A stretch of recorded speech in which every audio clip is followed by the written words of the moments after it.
Hello guys, I hope कि आप सब खुश रहे हो। और ये चैप्टर है एक एक बहुत बड़े अदीब हैं। अदीब मतलब एक उर्दू के, ठीक है, जो अदब सिखाता है, या आप बाकी समझ सकते हैं लिटरेचर से ताल्लुक़। ठीक है, अब्दुल हलीम शरर। ठीक, उन्नीस इनकी जो पैदाइश हुई थी 1926 ईस्वी में हुई थी और 1860, ठीक है, सॉरी 1800 इन्होंने गलती से लिख दिया, 1960 में इनका इंतकाल हुआ है। ठीक, अब गाइस देखते हैं इनके बारे में। और ये क्लास 9th की बुक है। बुक का नाम है नवाए उर्दू। ठीक है, चलिए शुरू करते हैं पढ़ना और देखते हैं इसमें क्या है। अब्दुल हलीम नाम और शरर तखल्लुस था, यानी शायर भी थे, और शायर जो अपना नाम यूज़ करता है पोइट्री में उसको हम तखल्लुस बोलते हैं। ठीक है, और तखल्लुस इनका शरर, शीन रे और रे, शरर। ठीक है, ये पॉइंट ये आप देख रहे हैं निशान तखल्लुस पे लगाते हैं। वो लखनऊ में पैदा हुए और उनकी इब्तदाई तालीम यानी कि शुरुआत की जो तालीम थी, एजुकेशन, लखनऊ में हुई।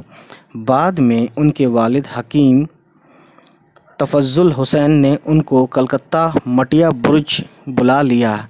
यहाँ हकीम साहब वाजिद अली शाह की मुलाज़मत में थे। मुलाज़मत यानी उनके यहाँ मतलब एक नौकरी करते थे। अहले इल्म का भी अच्छा मजमुआ था। मजमुआ बोलते हैं ग्रुप, यानी लोगों का भीड़ भीड़ या बहुत ज़्यादा लोग आसपास रहते थे। अहले इल्म बोलते हैं एजुकेशनिस्ट, यानी पढ़े लिखे लोग। शरर की इल्मी नशोनुमा यहीं हुई, यानी कलकत्ते में हुई। ठीक है, जहाँ इनको बुलाया गया था। ठीक है, मटिया बुर्ज में। और दूसरी चीज़ यह है कि शरर की इल्मी नशोनुमा का मतलब होता है इनका जो है पनपना या एक तरह से डेवलपमेंट। ठीक है, इल्मी यानी एक तरह से एजुकेशन की जो डेवलपमेंट हुई, एजुकेशनल डेवलपमेंट, है ना। उन्होंने उर्दू, फ़ारसी, अंग्रेज़ी और अरबी में महारत हासिल कर ली। ठीक है, उसके बाद का है इस देखते हैं 1870।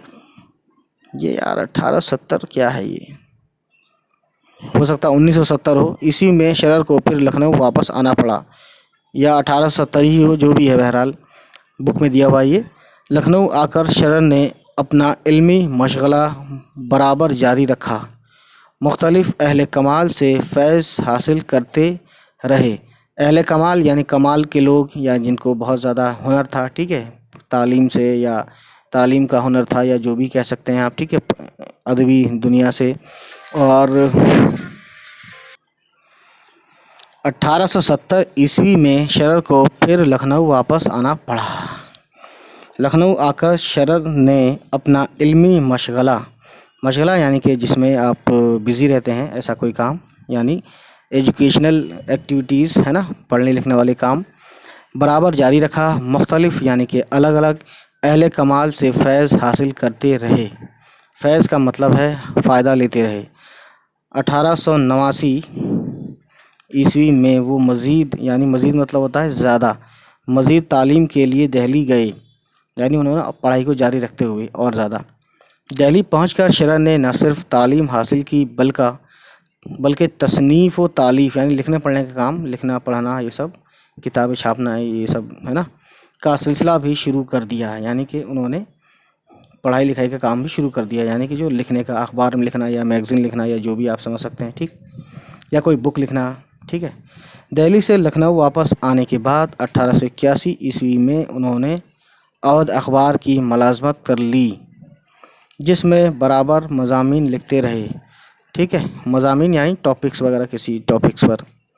और गाइस मुझे ऐसा लगता है कि ये जो है ना 1926 दिया ना, ये 1826 हो सकता है। ठीक, क्योंकि 1826 के बाद ही 1860 आता है। You know that very well, क्योंकि बाकी तारीखें 1800 करके हैं, तो आप समझ सकते हैं कहाँ थे हम। चलिए, 1887 ईस्वी में शरर ने अपना रिसाला बोलते हैं मैगज़ीन को, दिलगदास जारी किया। कुछ दिनों के बाद इस रिसाले में उनके नावल भी आया। इस रिसाले में, इस मैगज़ीन में मुल्कुल अज़ीज़ो रजना, हुस्ने अंजलीना, मंसूर मोहना, किश्तवार शाया होने लगे। किश्तवार यानी लगातार, है ना, सिलसिले के साथ। कुछ मुद्दत बाद माली तंगियों की वजह से उनको हैदराबाद जाना पड़ा। माली तंगी यानी कि इकोनॉमिकल, है ना, इकोनॉमिकल प्रॉब्लम की वजह से। यहाँ रहकर उन्होंने तारीख़ सिंध लिखनी शुरू की। तारीख़ सिंध है ना, एक किताब का नाम रहा होगा। नवाब विकारुल अमरा ने उनकी कदरदानी यानी उनकी इज़्ज़त की, उनकी कदर की और अपने बेटे के साथ 1893 ईस्वी में इंग्लिस्तान भेज दिया, यानी इंग्लैंड, ठीक है, जहाँ 3 साल तक क़याम रहा, यानी वो 3 साल तक इंग्लैंड में रहे और उन्होंने फ़्रांसीसी ज़बान भी सीख ली। वापस आकर हैदराबाद से दिलगदाज जारी किया, ठीक है, यानी मैगज़ीन रही होगी, उस नाम से बुक का नाम था, ठीक है, या मैगज़ीन का नाम था। 1909 ईस्वी में वो लखनऊ वापस आ गए। लखनऊ समझ सकते हैं आप, जहाँ पैदा हुए थे, और उन्होंने यहीं वफ़ात पाई, यानी यहीं वो आखिरी सांस उन्होंने ली अपनी ज़िंदगी की, ठीक है, यानी मरे।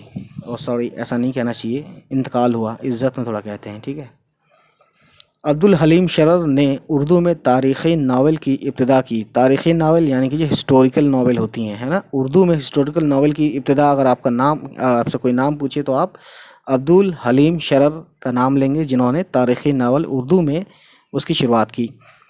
इसके अलावा उन्होंने ड्रामे भी लिखे, जिनमें एक मंजूम ड्रामा भी था, यानी कंप्लीट, गुज़िश्ता लखनऊ, है ना, नामी किताब में, यानी एक किताब उन्होंने लिखी जिसका नाम था गुज़िश्ता लखनऊ, ठीक है। नामी किताब में उन्होंने नवाबी लखनऊ के आखिरी ज़माने की तहज़ीब का बहुत दिलचस्प और मालूमात अफरोज़ मरक़ा पेश किया। मरक़ा का मतलब मैं आपको बताऊंगा गाइस, यानी कि एक तरह से तस्वीरों की किताब, एल्बम पेश किया, है ना, एक तरह से पूरी, जिसमें एल्बम होती है ना, जिसमें सारे तस्वीरें होती हैं बहुत सारी, तो उस तस्वीरों से आपको पता चल जाता है। तो उसी तरीके से मरक़ा पेश किया, यानी कि एक तरह से एल्बम की तरह पेश किया, ठीक है, जाके आपकी पूरी कहानी समझ में आ जाती है पढ़ने के बाद।